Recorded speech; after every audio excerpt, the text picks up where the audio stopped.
Welcome back, everyone. It's Charlie. This will be my full Game of Thrones Night of the Seven Kingdoms Episode 6 finale video. There were a whole bunch of Easter eggs, WTF moments, things they had to wrap up from Season 1 and pushing into Season 2, so we'll break it all down. Everybody raise your swords and press F to pay respects to Baelor Targaryen. He really was the best king who never was.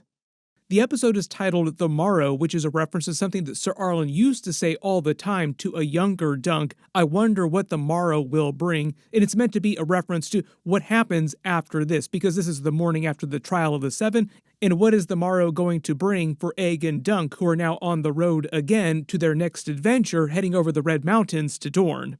The opening scene is also a huge first for Game of Thrones, just in general. The episode starts with modern jazz music, which I believe is the first time that any Game of Thrones series, like the original series, House of the Dragon, and now Night of the Seven Kingdoms, has ever used inside an actual episode.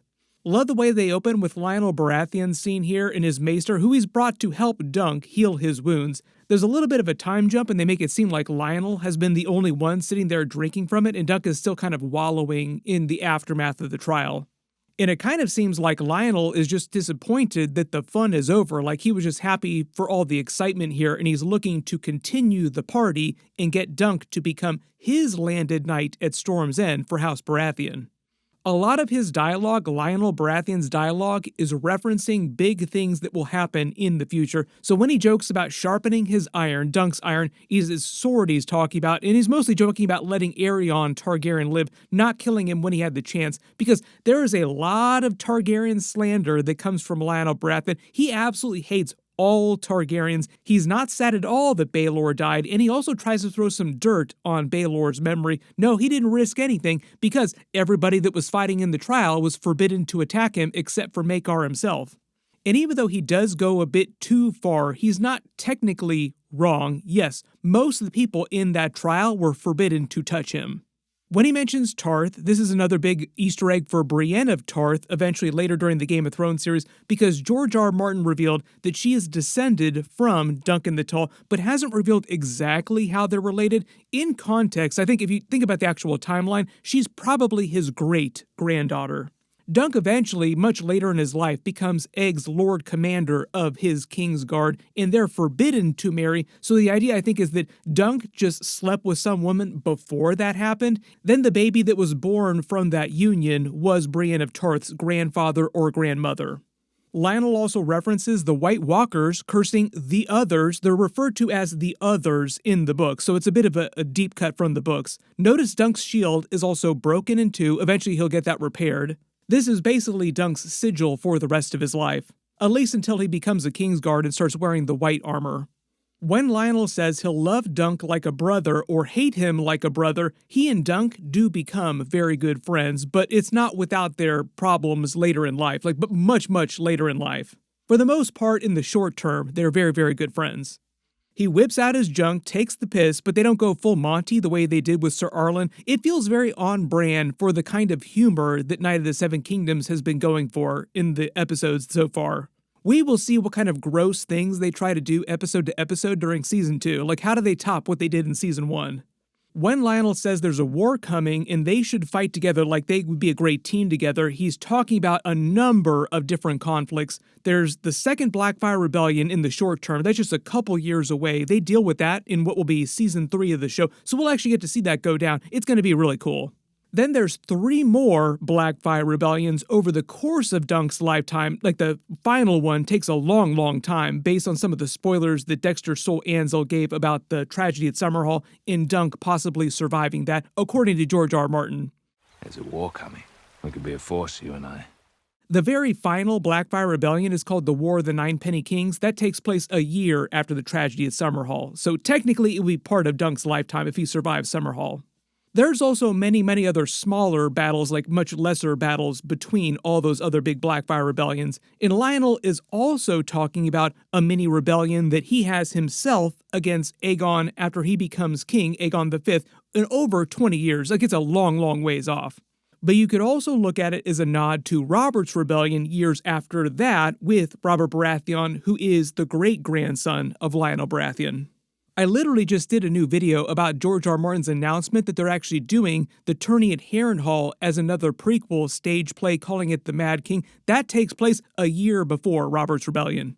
This is about as close as they've gotten on the shows to actually doing a Robert's Rebellion series, aside from the flashbacks that we got during the original Game of Thrones series. Maybe someday they'll do an actual Robert's Rebellion TV series. They have another S-tier funny transition with Lionel mentioning the roast, then cutting to Baelor's cremation ceremony, like roasting Baelor's body. Per Targaryen tradition, though, they burn their dead. We saw this during House of the Dragon, Season 1, Episode 1. If they still had dragons during this part of the timeline, the custom would be to have their dragon burn their body. If you couldn't tell, all the people here, for the most part, are meant to be all the current members of House Targaryen who are at the tournament, except for Aerion and Daeron, who are recuperating from the Trial of Seven. The reason why there's only 2 of the 3 Kingsguard here is because one of them is protecting the 2 of them who are recuperating. A couple of their regular landed knights, just like common knights. And I believe this old man here is another Septon because of the chain around his neck. But if it wasn't clear, this isn't meant to be Daeron II. They're actually months away, like a months-long journey from King's Landing. So remember, he just died in the past day, so they sent a raven, and it's probably going to take that raven a couple more days to reach King's Landing. So Daeron at the moment doesn't even know that his son just died. You notice the Septon mentions that Baelor was the heir to the Iron Throne. Now Valarr, his son, is the heir. The way the succession works in Westeros right now during this part of the timeline is that it always starts with the oldest living male heir's line, then it jumps to the next oldest male heir's line, and so on and so forth. On top of that, after Aegon III took the Iron Throne much earlier in the timeline, the realm instituted a law that would always pass over the females in the line, so now it's male primogeniture, basically, going forward in the timeline. There are a couple moments with Maekar later that make it seem like they're changing the books and making him the direct heir now. I'll explain that in a second because I think that's a little misleading, just the way they talk about it. You also notice that Egg is dressed way more formally now because of the burial, and Maekar has made him wear a little hat to cover his bald head. But as we see later in the episode, his silver Targaryen hair has begun to grow out again and become visible. If it wasn't clear, Maekar, even though he's a very grumpy person, is grieving for his brother, like he is sad about what happened, and it's very clear later, if you couldn't tell from the look on his face, that it was an accident. He didn't mean to kill his brother. We get a little scene right after the actual cremation ceremony. These are the Silent Sisters overseeing the collection of his ashes that Valarr will collect and take back to King's Landing. Dunk's whole conversation with Valarr is also right out of the books too. When he mentions the greatest king since Aegon the Dragon, he's also talking about Aegon the Conqueror. George R. R. Martin has also backed this up, saying that Baelor would have been one of the greatest kings in the history of the Targaryen family, so his death wound up being one of the more cataclysmic things to happen to the Targaryen family across history. There are many, many bad things that happened to the Targaryen family across history, like the death of the dragons. The Dance of Dragons was cataclysmic to their family. Baelor's death was also something on that level, according to George R. R. Martin. I've wondered the same. You notice all the rest of the houses are breaking down their pavilions at the tournament because the tournament was over with the Trial of Seven. Like the moment they started to have the actual Trial of Seven, the rest of the tournament basically shut down. And he meets up with Raymond Fossaway again. Even though he's not a huge part of Book 2, Season 2 stuff, they'll still be great friends over Dunk's lifetime. When he mentions that Stefan took their family's tent and says that he's left with nothing, but it's better to be left with nothing but a green unripe apple in his shield here, obviously, than a rotten red one. This is just them setting up him creating the green apple branch of the Fossaway family and their rivalry with the red apple branch. The reason why he's allowed to do this is because of his actions during the Trial of Seven.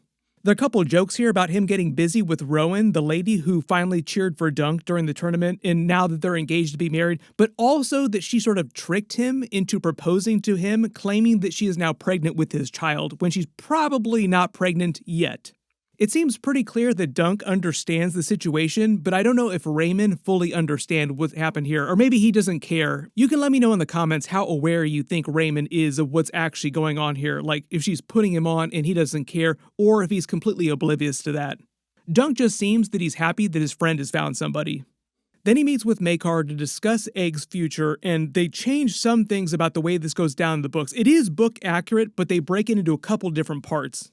In the books, their conversation is much quicker and basically gets to where we are at the end of the season with Egg riding off with him, joining him, but on the show, they change a couple things and sort of stretch it out over a couple different moments.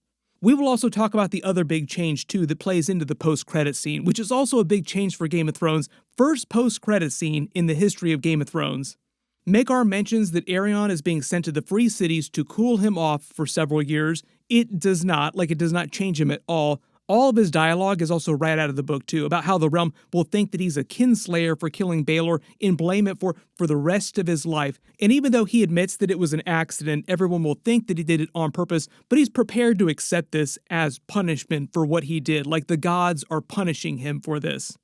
Here's where we actually get to a couple different book changes and some misleading things that I think that he says. All this talk about Maekar being blamed when he's king for the common misfortunes the realm might endure, like droughts or bad crops, makes it sound like they're changing the books and trying to say that on the show Maekar is the heir now, but that's not actually true. That's not how the succession works. Maekar has 2 older brothers after Baelor in the line of succession, and they wouldn't pass over Valarr first until Valarr died. If Valarr were to die for some reason, then the Iron Throne would pass to Aerys I, Baelor's next younger brother, then Rhaegal, his next younger brother, who himself has another son of his own, and if that son then died, then it would jump to Maekar in his line. So part of the idea is that Maekar and Egg are still very, very far down the line of succession. Like there are a bunch of other Targaryen brothers that have to die before that. What I think the show was doing was just using a little bit of shorthand, like he's saying, look, eventually someday if I ever do become king, then they'll blame me. Maekar does eventually become king because we know that Egg will become king someday, but this isn't for many, many years. We might start to deal with this towards the end of Season 2 and then definitely by Season 3. Duncan then mentions Sir Arlan's quote to him, saying what the morrow would bring, giving the episode its title, and in this context, Dunk uses it to justify what happened, saying that something will happen eventually in the realm, and they'll need all of his limbs for it, and he's not wrong. Remember, 4 pages in the White Book for Sir Duncan. He's involved in many, many major WTF events that we'll deal with in the future of the show. Sir Duncan the Tall. 4 pages for Sir Duncan. He must have been quite a man. So they say. So yes, he did need all of his hands and all of his feet. Then they talk about Egg's future, and he offers to make him a knight of House Targaryen at Summerhall as a condition because he wants to keep Egg nearby where he can watch him because he views Egg as his last chance to be a good father. He admits to being the world's worst father. This whole part about Dunk telling him no, he doesn't want castle life is also right out of the books, but this is part of some of the changes they make with the way this conversation over Egg's future goes, and they break it up over the episode instead of condensing it down to like a single conversation like it was in the books. So at least the first part of this conversation, they want you to think that Egg and Dunk are going to be separated, like this is the end for the two of them together. Then we get another real big reveal during this flashback that he has to Sir Arlan's story where he talks about the origin of the penny tree. If it wasn't clear, this is meant to be the same tree that he died under, so like this is meant to be right before he actually dies, and in fact it seems like his heart stops in the middle of the story, so like he is literally on his last legs. And it's meant to be a story about the tradition of knights inside the town of Pennytree. That's where he gets his name. He is part of the Pennytree family. It's an actual place in Westeros. But inside the square of that town, there is an oak tree that they call the Pennytree that knights nail pennies to and then take the pennies down if they return. But the idea being is that it's hard to find an open spot on the tree because so many knights die. And I love the way they cut this moment too, making you think that he's died, and that's why he doesn't answer Dunk when he asks him why he never actually knighted him, which is a huge reveal, like big confirmation, like, oh my god, Dunk never got knighted. He was lying about being a knight the whole time. Martin never talks about this in the books, like he never confirms nor denies whether or not he actually got knighted. It was a big mystery up to this point. But I love the way they make this reveal too, like the way they imply it, because Sir Arlan's heart has stopped so he can't answer. Then we get another even bigger reveal, if it wasn't clear, like this is meant to be a big reveal when he explains the payoff that the tree is called the Penny Tree, and a good knight always finishes a story. I think they're also implying that Sir Arlan became a knight under suspicious circumstances, just like Dunk became a quote-unquote knight.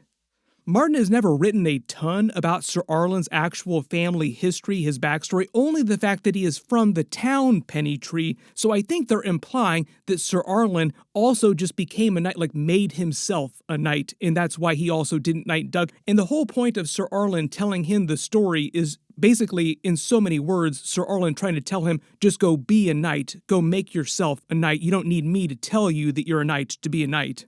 So two very big reveals, neither Dunk was knighted by Sir Arlen, but also they're implying Sir Arlen was never a real knight either. There's another huge Beesbury joke, huge moment for him at the tent honoring him with the swarm, saying that they put the queen bee inside the casket to get them to swarm around.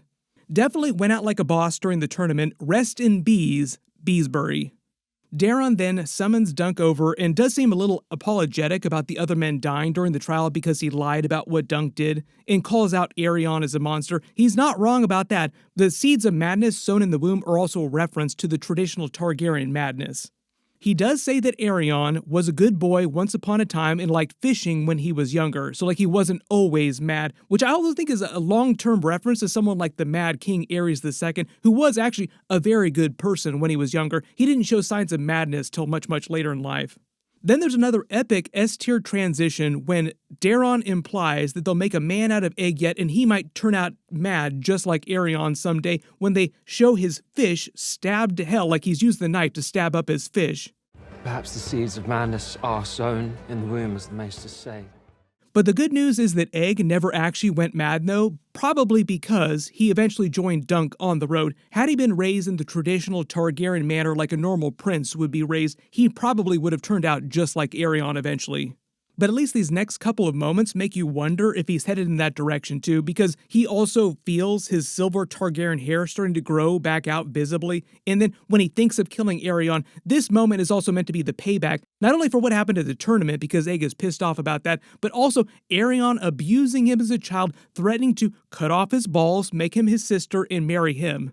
And it seems like he was actually committed to doing that until he spotted his father, and it seems like Maekar knows exactly what happens because he hears the knife drop to the floor. So like, oh, you had a knife in your hand, you were probably going to try and kill your brother.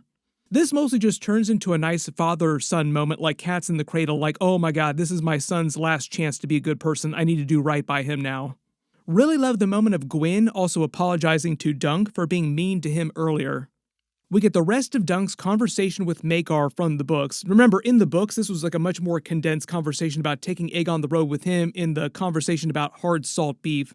But at least the way they play it in the show version of this, they make it seem like Maekar told him no, and that was the end of it. But then Egg lies to Dunk saying that Maekar let him come and they take off on the road together. Now in the books, Maekar agrees to let Egg go on a couple conditions. We'll talk about those in a second. Right after the episode, HBO released this special video where the showrunner Ira Parker said that they'll deal with the consequences of what happened on the show version of this in future seasons, like the fact that Egg lied to Maekar and just ran off with Dunk. Part of the idea in the book version is that Maekar eventually realized that the life amongst the small folk on the road with Dunk would be much better for Egg than being raised inside a castle in the traditional way.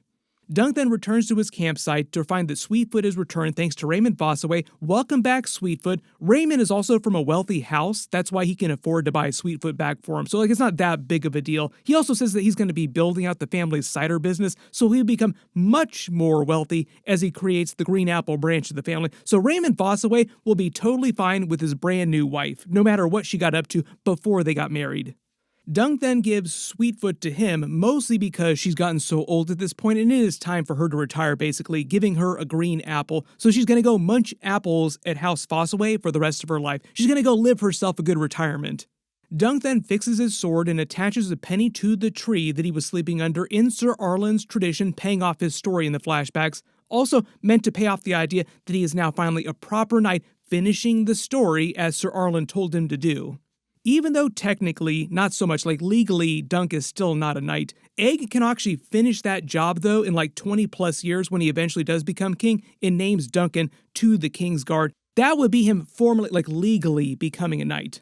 There will probably be a couple more jokes about this over future seasons, but at this point the idea is that no one is going to really question whether or not he was an actual knight the way they did when he tried to join the tournament the first time. Like it won't be as big of a problem going forward. So it's not like we're going to head into Season 2 and Season 3 with him having to continually prove that he really is a knight. Everyone's just going to assume that he is a knight. Aegon then returns in riding clothes, not the Targaryen traditional colors anymore. Also, he's shaved his head again, claiming that Maekar let him come with him. We later find out during the post-credit scene that this is not the case and Aegon is just lying, and it's meant to be a payoff for the beginning of the series with him running off on his own to join Dunk like he did originally. The other change from the book here is that when Maekar says yes to Aegon going with Dunk in the books, he says only on the condition that Aegon continues to shave his head to hide his identity so that people can't visibly see that he's a Targaryen from a distance, and that he carry one of Maekar's Targaryen rings with him so that if he absolutely has to prove that he is a prince, he can actually do that. But otherwise in the books, Maekar basically lets him go off with Dunk as long as they come back and check in at Summerhall every once in a while. And I don't want to find you on Thunder unless I put you there. Dunk then repeats the joke about him staying off Thunder, which was the horse that he caught Aegon in episode 1, and Aegon corrects him that there are 9 kingdoms, technically, naming all of them off, and he's not wrong, but the realm refers to them as the 7 kingdoms because the other 2 they just think of as lesser, so it's more of a slight on those other 2 kingdoms. When he mentions that he's never been over the Red Mountains and the puppet shows in Dorne are great, that's also from their travels in the books and a reference to them seeing Tanzel to Tall again, who is from Dorne. Book 2 and Season 2 will take place in the Reach though, but there's a year time jump, so I think what they're saying here is that they traveled to Dorne right now, and then we'll see them in Season 2 after they've been in Dorne briefly. Maybe there'll be a flashback scene during Season 2 referencing something that they did during that year time gap while they were in Dorne. We see them set off on their journey on their 2 horses with Dunk thinking of Sir Arlen in his mind on Sweetfoot. But remember, it's like a ghost, like a vision of Sir Arlen on Sweetfoot, because Sweetfoot also is with Raymond Fossaway right now. And we finally get our very first post-credit scene in all of Game of Thrones, and it's a scene of Valarr, Maekar, the rest of the Targaryen family riding out back to King's Landing with Baelor's ashes into Summerhall, and they reveal Aegon lied again to Maekar about sneaking off to join Dunk, and will only learn the truth later. But the idea is that just like the books, Maekar will eventually reluctantly agree to let Aegon do it on the condition that he keeps shaving his head and he carry one of Maekar's rings with him to prove who he really is if he absolutely has to. Then over the end credits, they play 16 Tons, another modern song in Game of Thrones, so very, very different just in terms of the way they storytell inside this series compared to the other Game of Thrones series. Everybody post all your reactions in the comments below, both to the finale and to just the season at large, because it really does seem like a huge win for HBO. Based on the numbers that they're reporting, it is like the 3rd biggest hit for them after House of the Dragon and the original Game of Thrones series, so it does seem like their big gamble in going smaller in scope, in tone, and vibe actually paid off for them. Ira Parker, the showrunner, the actors, the creatives that actually involved in making the series deserve all their flowers because it was great. There's going to be a lot of really cool stuff from Book 2 and Book 3 that they'll be adapting for both of the upcoming seasons, so I do think there's a solid chance that they can even top themselves from Season 1. I'm in the middle of a couple of bonus videos that I'm working on in my Season 2 video, so I will try to post that stuff in the next couple of days. Be sure to enable alerts for my channel so you don't miss that, or if you have special requests for any Night of the Seven Kingdoms or House of the Dragon Season 3, or any other Game of Thrones related videos that you want me to do. Big reminder though is that House of the Dragon Season 3 Episode 1 will release in June around the same time that Season 2 premiered. I just did a much bigger video for the full Season 3 trailer that they just released. Everybody click here for that, and click here for my Night of the Seven Kingdoms Season 2 video. I'll update the link for that as soon as I post it. Thank you so much for watching, and I'll see you guys in the next one.